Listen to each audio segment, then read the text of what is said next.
¿Alguna vez has cenado en un puesto de la calle y al día siguiente te das cuenta de que en esa esquina no hay nada más que un muro viejo y olor a humedad? Piénsalo bien. ¿Realmente te atendió una persona? ¿O fue un alma que el panteón dejó salir solo para no cenar en soledad? Me llamo Azrael, y si te soy sincero, me da gusto que no estés solo esta noche, porque lo que te voy a contar no es para escucharlo a oscuras.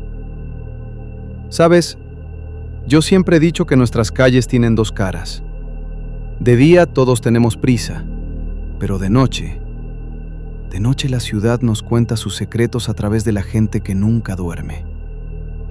Historias de gente como tú y como yo, vendedores ambulantes que solo buscaban ganarse la vida y terminaron encontrándose con algo que no tiene nombre. Así que, baja el volumen de lo que estés haciendo, pon atención y quédate conmigo. Porque la próxima vez que pases por un puesto en la calle a medianoche, te vas a acordar de mí, así que te dejo con la primera historia que nos hicieron llegar. Me llamo Beto. Llevo 15 años pedaleando un triciclo por las calles empedradas de Coyoacán. Mi esquina es la de Avenida Centenario y Río Churubusco.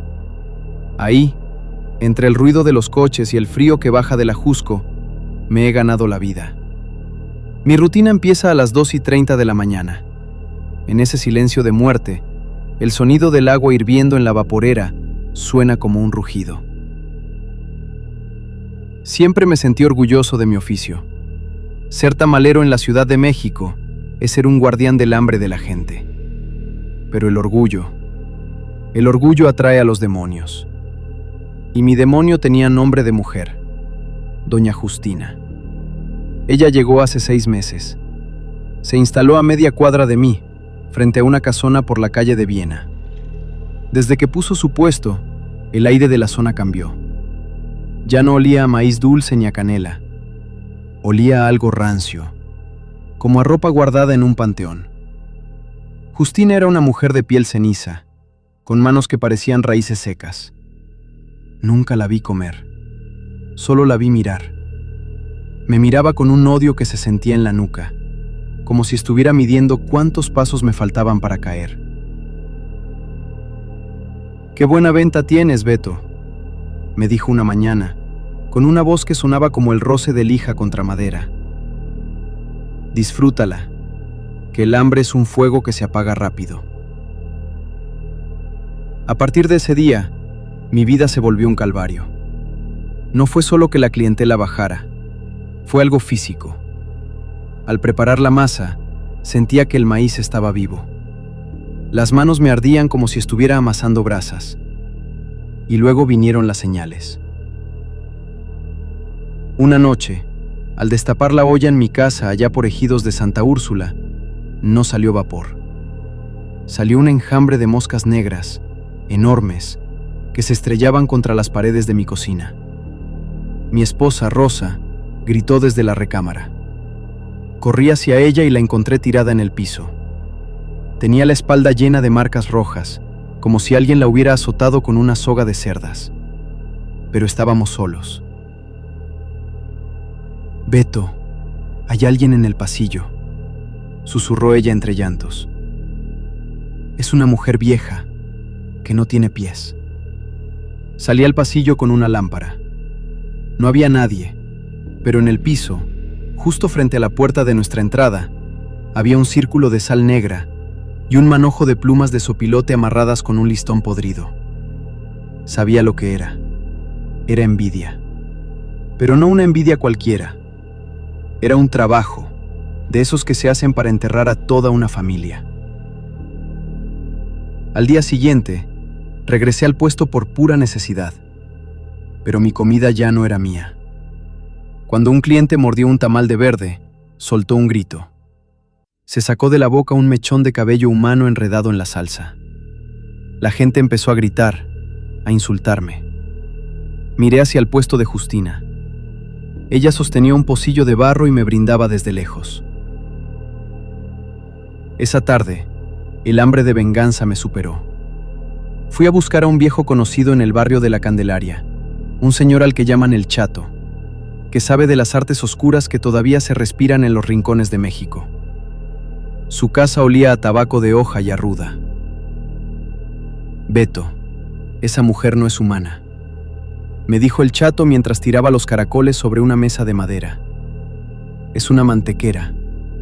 Se alimenta de la esencia de los que tienen éxito.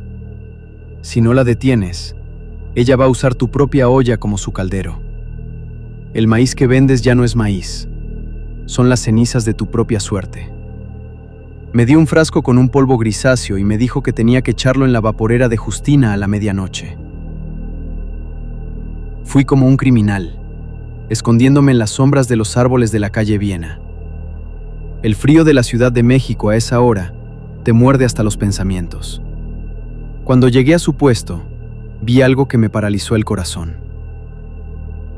Justina no estaba sola. Había 3 sombras rodeando su triciclo. Ella estaba de rodillas, con las manos metidas dentro de su olla hirviendo, pero no se quemaba. Sacaba pedazos de algo oscuro y se los ofrecía a las sombras. Escuché cómo masticaban, un sonido crujiente, como de huesos rompiéndose. Tomé el polvo y con un movimiento rápido lo arrojé dentro de su vaporera. En ese instante, el cielo pareció cerrarse sobre mí. Justina se dio la vuelta. Sus ojos no tenían pupila. Eran 2 huecos blancos que brillaban en la oscuridad. ¡Ratero!, gritó ella, y su voz no fue la de una anciana. Fue el rugido de una bestia. Corrí como si el diablo me viniera pisando los talones. Sentía que el pavimento se volvía lodo, que las paredes de las casas de Coyoacán se estiraban para cerrarme el paso. Llegué a mi casa y cerré la puerta con 3 cerrojos. Esa noche, el viento aulló afuera de mi ventana con una furia humana. Al amanecer, el silencio era absoluto. Fui a la esquina de siempre, temblando. El puesto de Justina era un montón de fierros retorcidos y ceniza negra. La policía estaba ahí. Dijeron que la vaporera había explotado de forma inexplicable, que el metal se había fundido como si estuviera a miles de grados. De ella, solo encontraron una mano carbonizada, todavía agarrada a la cuchara de madera. Pasaron las semanas. Las cosas parecieron calmarse. La gente volvió a comprarme. Mis tamales volvieron a ser el éxito de la zona. Pero algo no estaba bien. Un domingo, mientras limpiaba el fondo de mi olla de acero inoxidable, mis dedos rozaron algo duro que se había quedado pegado al fondo, entre los restos de masa y hoja. Lo saqué. Era un anillo de oro viejo, con una piedra negra, el mismo que Justina usaba siempre. Lo miré con horror. Pero lo más aterrador no fue el anillo, fue la sensación que tuve. Tuve hambre. Un hambre feroz, una que no se quita con pan ni con carne. Miré la masa que estaba preparando para el día siguiente. Se veía blanca, pura, pero al probarla, me supo a gloria. Nunca había probado algo tan delicioso. Era dulce, metálico, profundo. Solo cuando terminé de tragarme ese bocado, me di cuenta de lo que estaba haciendo. En el fondo de la masa había un rastro de ceniza negra que yo no había puesto. Ahora, cuando la gente se amontona frente a mi triciclo en Churubusco, los veo comer con una desesperación que me da miedo. Se chupan los dedos, me piden más, me dicen que mi comida es mágica. Y yo solo puedo ver cómo sus ojos empiezan a ponerse un poquito más amarillos, un poquito más hundidos, igual que los de ella. A veces quiero tirar la olla al canal, pero mis manos no me obedecen. Es como si Justina se hubiera mudado dentro de mi cuerpo, como si mis venas ahora fueran sus raíces. Cada vez que vendo un tamal, siento que estoy repartiendo un pedazo de mi propia alma, mezclada con la de ella. Así que La próxima vez que pases por Coyoacán y veas a un tamalero que no te mira a los ojos, que solo se concentra en servir el atole mientras susurras cosas que nadie entiende, mejor sigue de largo. Porque el sabor de la envidia no se quita con nada. Y una vez que pruebas la masa de los muertos, ya nunca más vuelves a tener llenadera.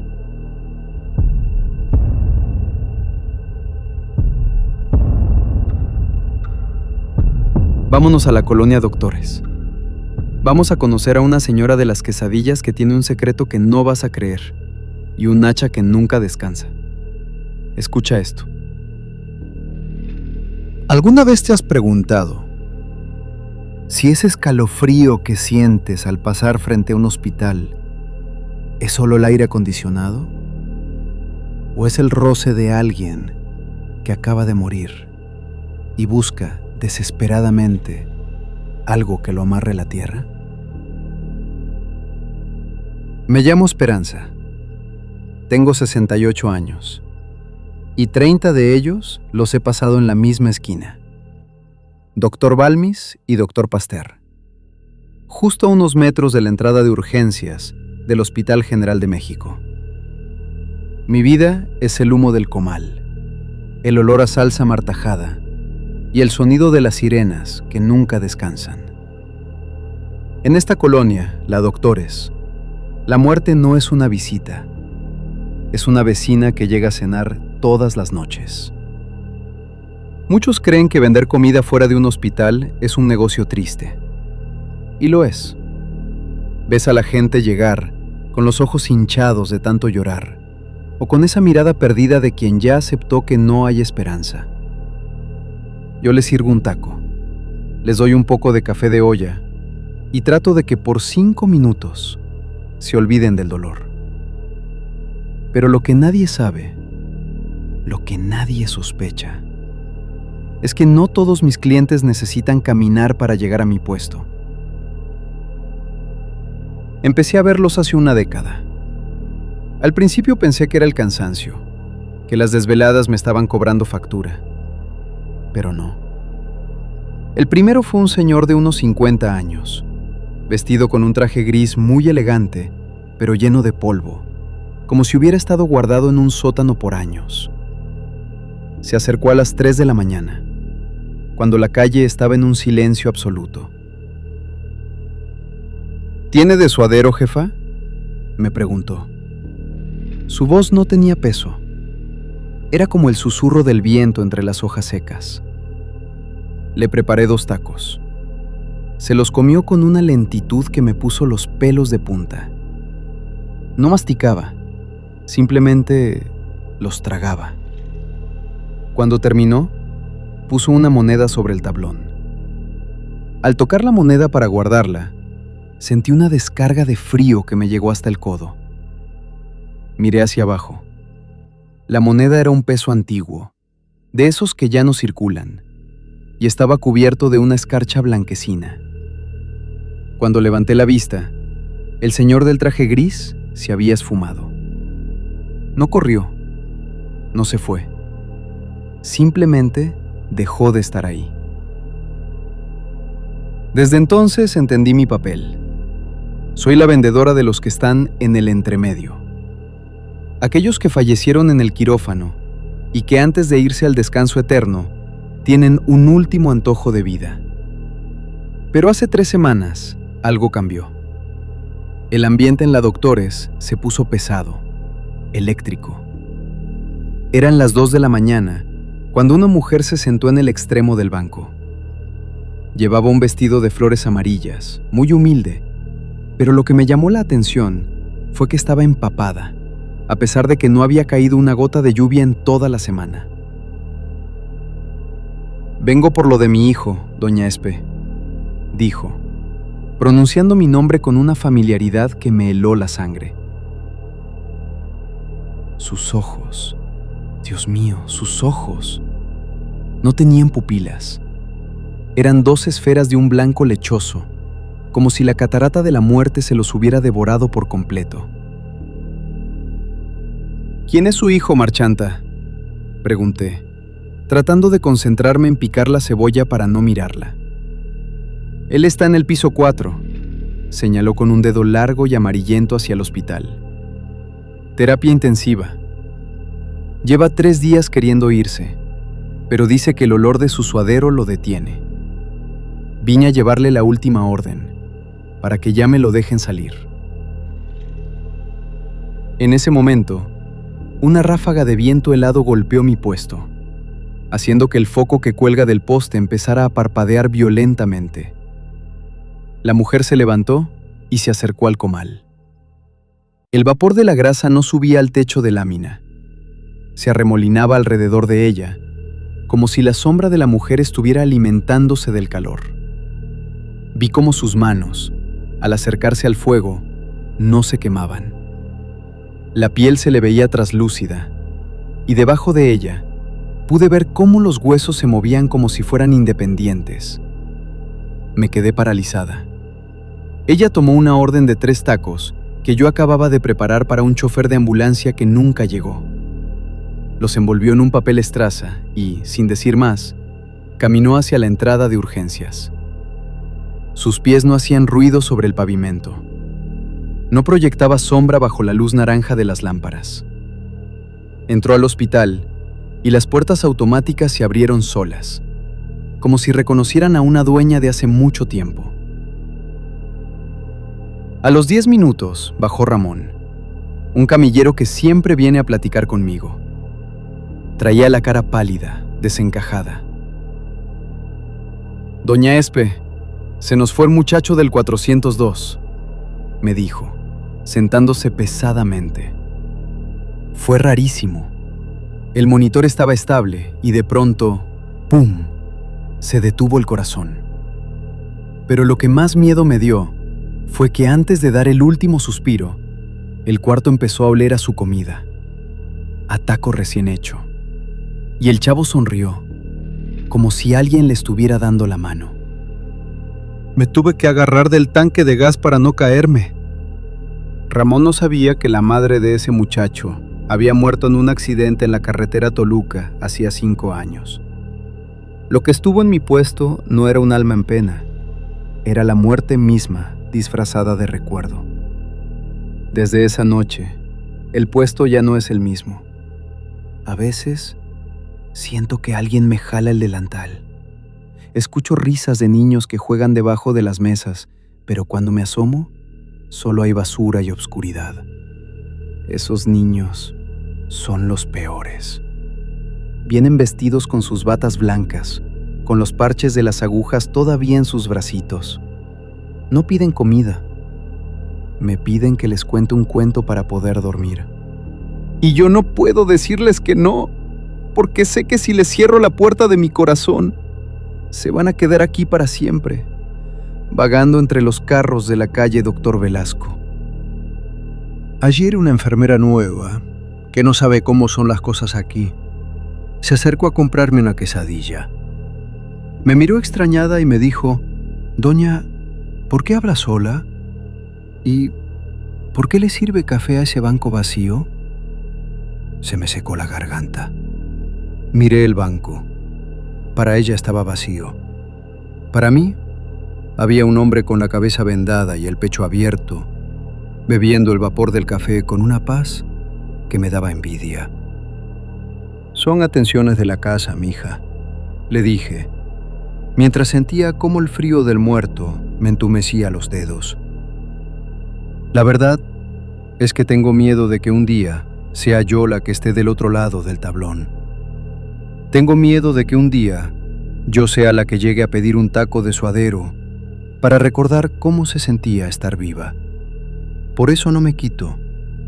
Por eso sigo aquí, en la esquina de la muerte.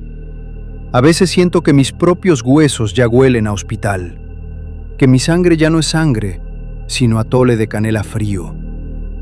Si vienes a la Doctores de madrugada y me ves ahí, bajo mi foco amarillento, ven, come algo.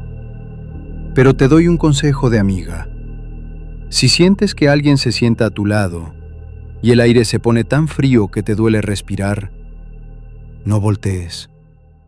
No le ofrezcas servilletas. No le mires la cara. Solo termina tu orden, págame y vete rápido. Porque aquí en el Hospital General, la muerte siempre tiene hambre. Y si no le gusta lo que hay en el comal, se va a llevar al cocinero. Y bueno, ahí lo tienes. Espero que te hayan gustado. O que al menos te hayan hecho dudar un poquito antes de cenar en la calle esta noche. Si tienes alguna historia así, de esas que no te dejan dormir, cuéntamela en los comentarios. Me gustaría leerla. Por ahora, descansa, si puedes. Nos vemos en la próxima esquina. Soy Azrael, y aquí te espero.